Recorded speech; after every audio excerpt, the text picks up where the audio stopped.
trickery! You are blinded by... Good evening, Mr. It's far... What do you mean? all... Quite a judge. Well, you... Well, as a dog... what do you mean? The beast... I have heard...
Morbidity can breathe its own beauty and grace. Whitechapel. Good evening, sir. I'm Dr. Reed. I would like to ask you a few questions. Please be my guest.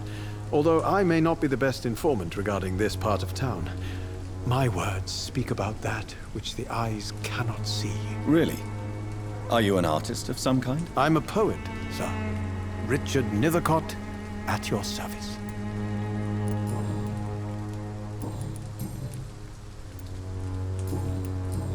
May I ask what you're doing at this hour of night, sir? Do you live here? Not at all. I'm just enjoying the pleasure of a quiet walk. Though night talks are always preferable, if you ask me. Especially with strangers.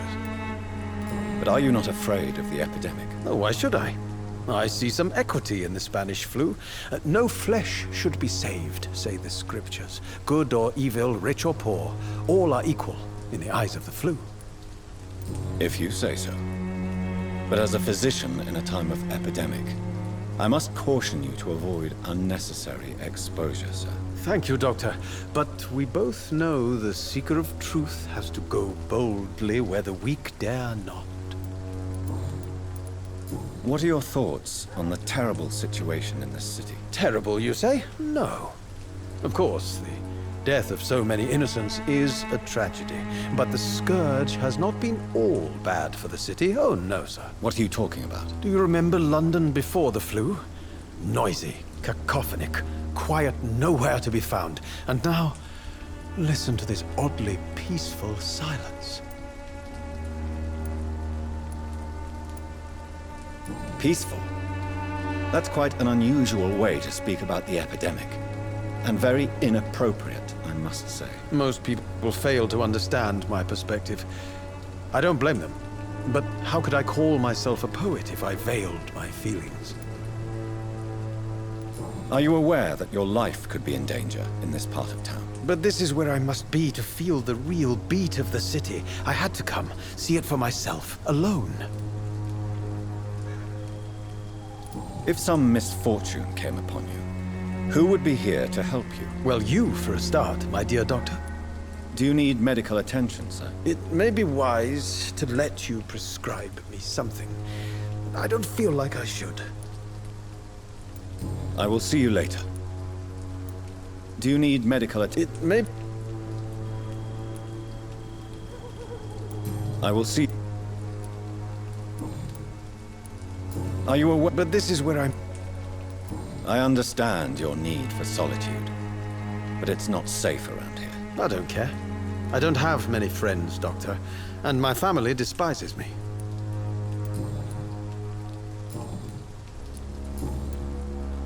Tell me, Mr. Nethercott, why seek inspiration in Whitechapel? The place is not beautiful per se, but how to explain it? Stirring and challenging. Do you not think it a little morbid? On the contrary, sir, Whitechapel is full of life, full of beauty. Just like my dear muse, the wonderful Camellia. What can you tell me about Camellia? Not much, and that's the beauty of it. She can't speak, you know. She's a locked mystery who exhales kindness and sweetness.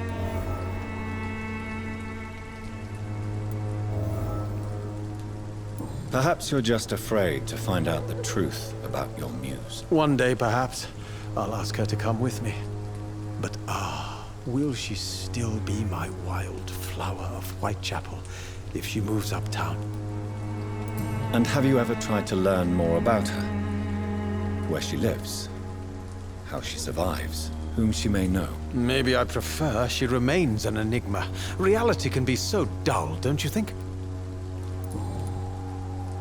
In what way, exactly? The struggle by gaslight, the barren smiles and the arid hunger under the rain. If you say so. Such vibrant antagonism and vivid paradox, the stripped humanity raged across each street. Vivid, of course, yes. And what about the poignant distress? Oh yes, the poignant distress. You see what I mean, don't you? That's what I want to write about, and that's what Whitechapel is made of. I'll leave you alone.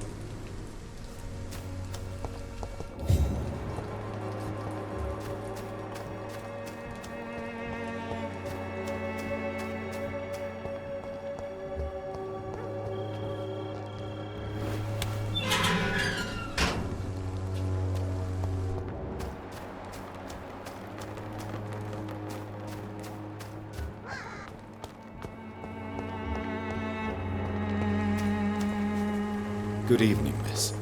I'm Dr. Reed. I'd like to ask you a few questions.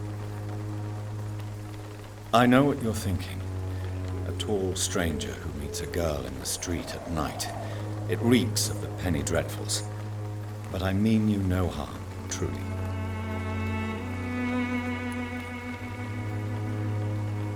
I know you understand what I'm saying. Your silence has nothing to do with you being mute, does it? Tell me about Richard Nethercott. I understand he is quite fond of you, Camellia. You don't seem to need my medical attention for now. Very well. Goodbye then.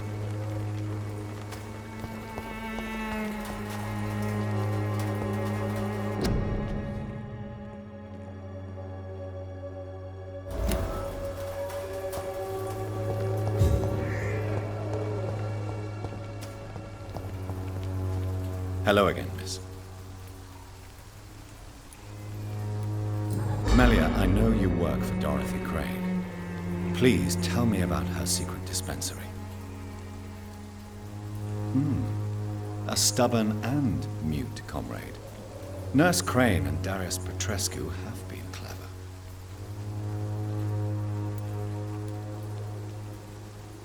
Very well.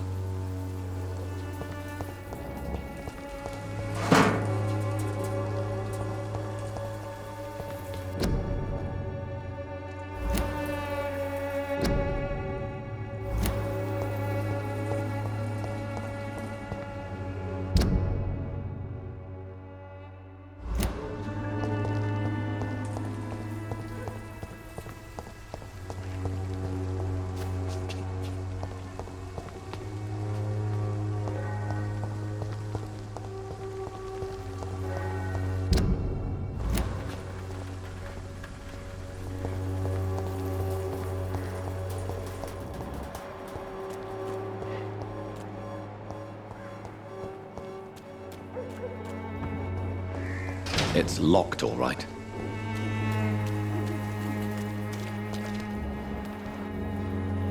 Excuse me, sir. Are you familiar with this part of town? Name's Clayton Darby, reporter. Sorry, I'm new to Whitechapel. But perhaps you could help me since you're a journalist. My name is Jonathan Reed. Dr. Reed, the famous surgeon. I'll gladly help if I'm able, sir. Do you need assistance? That would be nice of you, Doctor. Who knows what I may have caught during my investigation. If you persist in investigating the most pox-ridden boroughs of London, you must accept the risks. Thank you, sir. Why are the newspapers keeping silent about the Spanish influenza? It's as though none of you care. There's a war going on. People shouldn't be demoralized by news of deadly diseases. If no one stops it, this epidemic could turn into a scourge. It may kill more people than the war itself. Yes, this is another kind of war, but just as deadly. History will judge us all for what we did and what we did not. Have you any idea of the danger you face in these streets at night? I've had to run and hide more than once from frenzied mobs incensed by the fever. Do you think the flu is really responsible for this, Doctor? I'm convinced there is more at work here than a simple epidemic. Really? To be honest, I could say the same. Some of the sick I saw or heard of. My God, what happened to them? What is a journalist doing in this borough after sunset? He goes where none of his colleagues would dare to go, to inform the country. So you risk your life to reveal the truth. I saw many reporters do the same during the war. Whitechapel is the crucible of so many untold stories and tragedies. I want people to know them. That's quite honorable of you.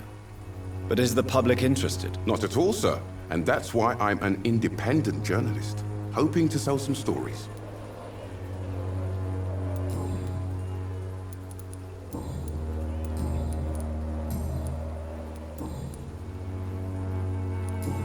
Goodbye, Mr. Darby. Farewell.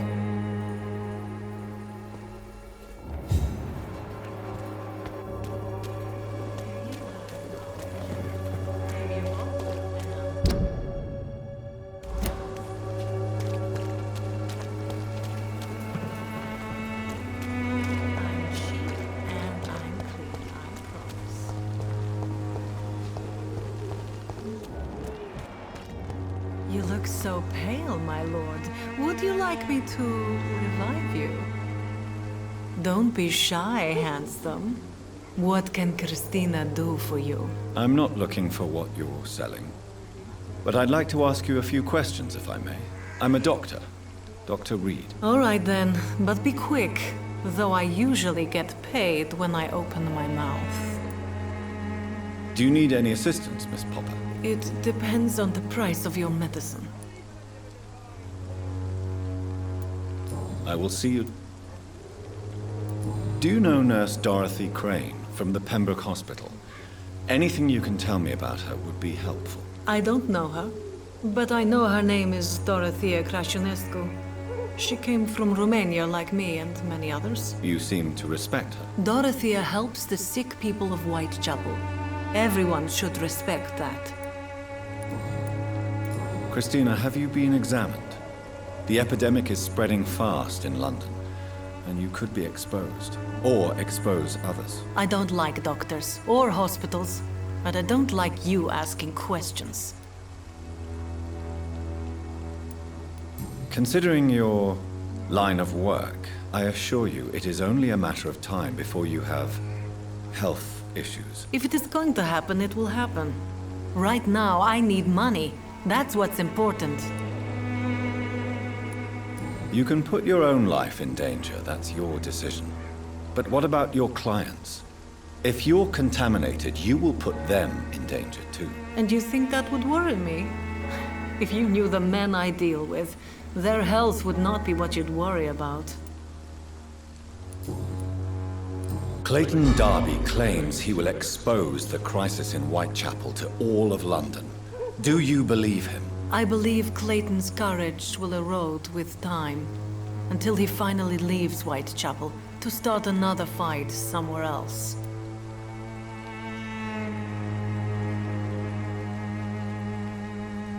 Why this skepticism? How can you speak about starvation if you've never been hungry?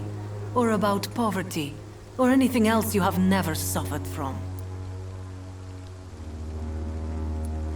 Are you talking from experience? I've seen your type come here to get a good fuck in a cheap room or a dark alley before going back to their fancy houses in the West End.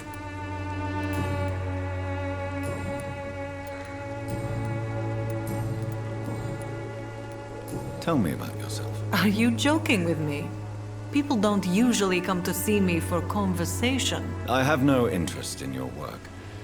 I am, however, curious as to what led you into this career. Short story. The war, exile, and England. This country is not especially welcoming.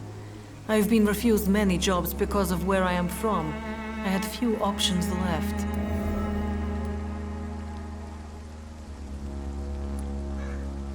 Many people must deal with poverty, but not all choose to sell their bodies.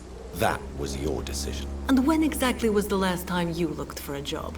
Or worried about the rent, or what, or when you were going to eat? Goodbye, miss.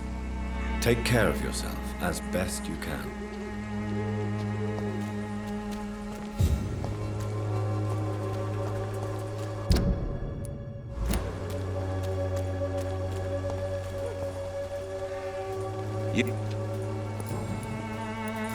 How did you become the local bully everyone is afraid of, Joe? There's no pride in roughing up poor bastards. But this is the only job I've found. And it pays well, too. A job? So you're racketeering for someone else? I got enlisted by the Wet Boot Boys, a gang from the docks. I'm their muscle for their dirty work. Most people don't become thugs when unemployed. This is a choice you made. I don't care what you think, sir. I do what I have to do for my own reasons, and that's that. I'm not sure Mr. Lewis would agree with your by all means necessary philosophy, sir. Oh, do you really think he's the poor victim here? Barrett can be as sneaky as anyone. Long ago, I even called the bastard my best friend.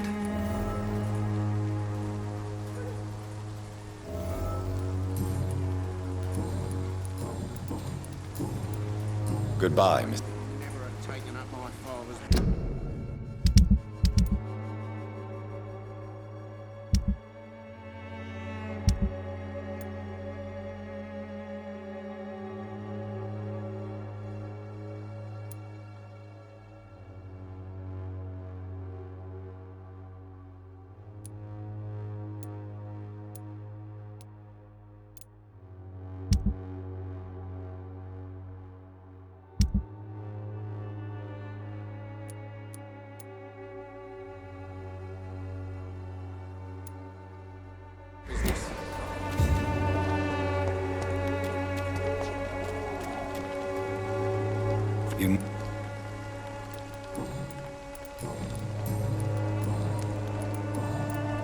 Joe Peterson.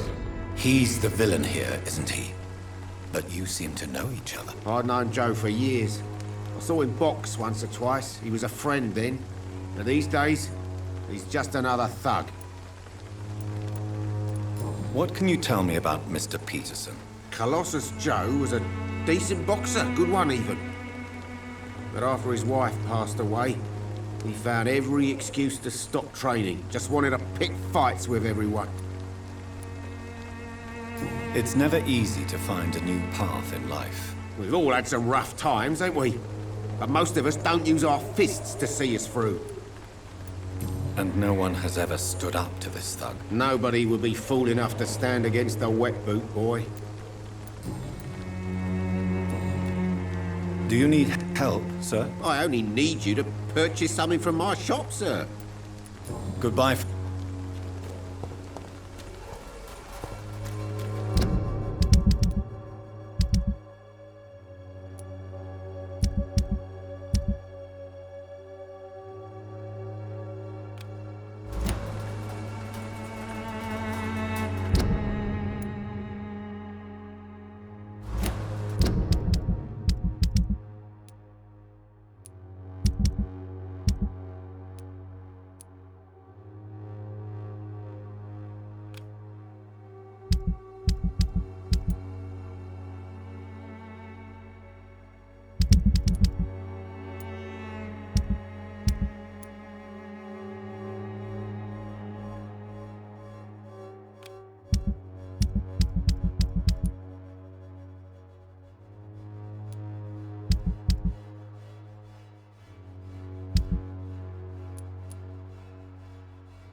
This could be the box Lewis thought he lost.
A love letter from Joe Peterson's wife, addressed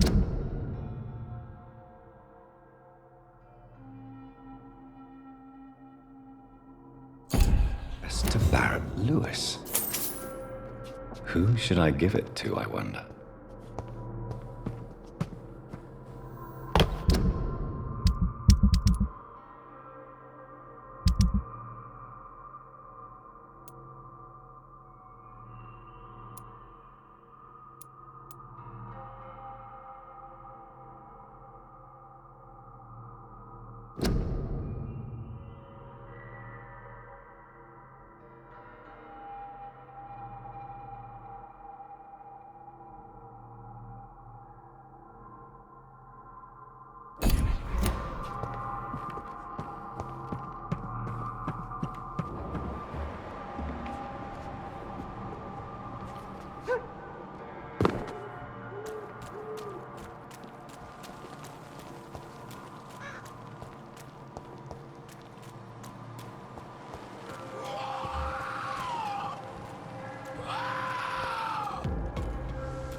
When science fails. Good evening, miss. Good evening, sir. Are you interested in a miraculous cure for this unknown and deadly epidemic? Actually, I am. Then you have come to the right place. The famous Swanborough cordial is all you need to help keep you in perfect health. Oh, really? Why didn't I hear about it during my studies? I'm Jonathan Reed, by the way. Dr. Jonathan Reed. Ah, my brother has spoken of your research, sir. I'm Loretta Swanborough, and it's always a pleasure to meet a fellow healer. You look ill, Miss Swanborough. I wonder if your concoction will do the trick. I'm perfectly fine, thanks to my miraculous elixir. You, on the other hand, look pale and tired, Doctor. Do you know Nurse Dorothy Crane from the Pembroke Hospital? I'd like to know more about her. I don't like to talk about competition. Competition, you say? Never met her, but it seems she provides some sort of medical care to the poor. The whole thing has to be some sort of scam, if you ask me. I'd like to see what comes.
Good.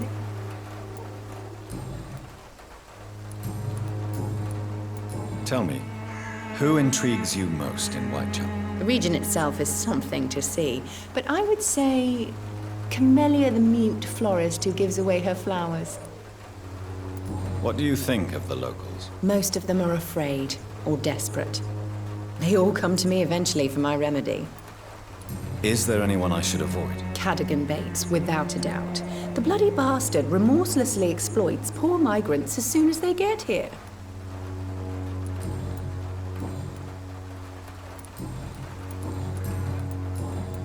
Goodbye.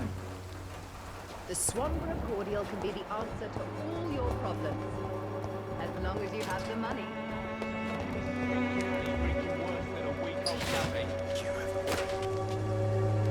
What? Shooting a boy in the middle of a street.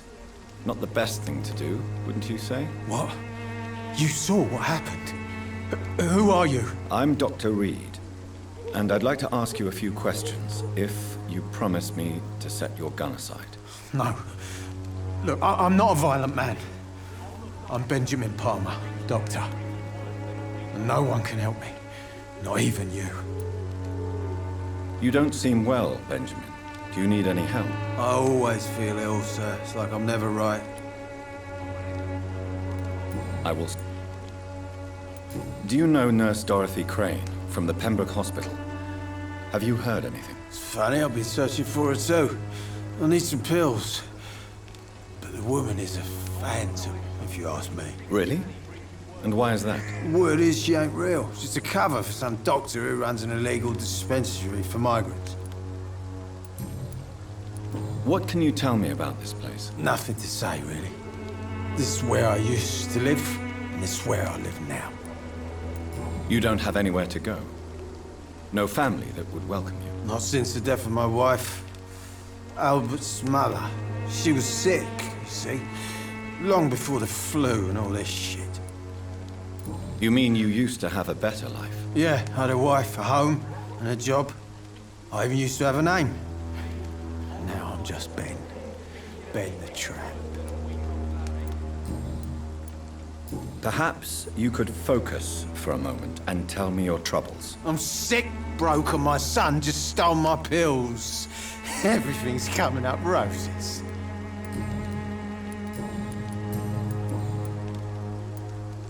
Whatever the boy did, I'm sure he didn't deserve a public execution. I swear I didn't want to hit him. It's just that I'm sick in the head, you see, and the boy just frayed me last nerve.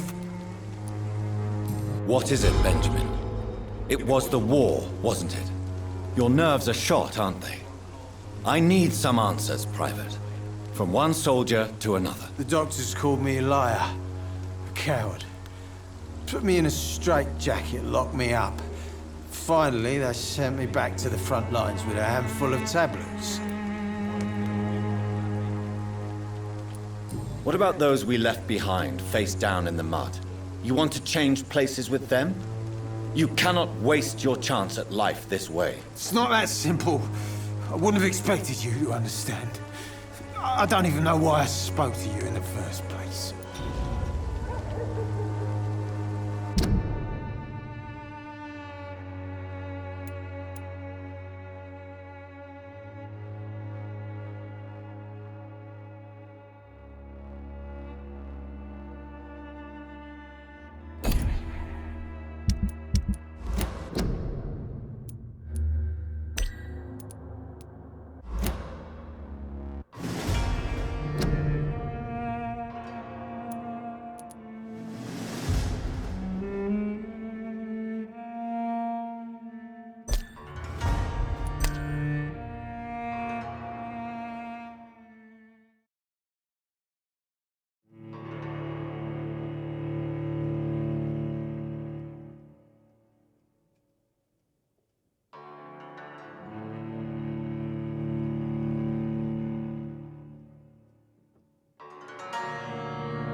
Good evening, Ben. I'm afraid...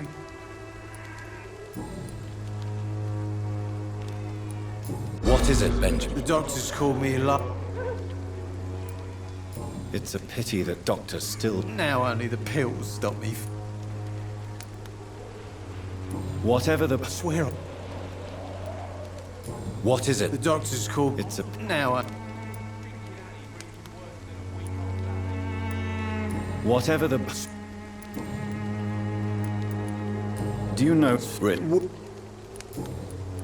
What? No. You... Not... Yeah. Perhaps... I'm... What is it? It's a... Now I... A... Not me.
Go home, sir.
I cannot enter.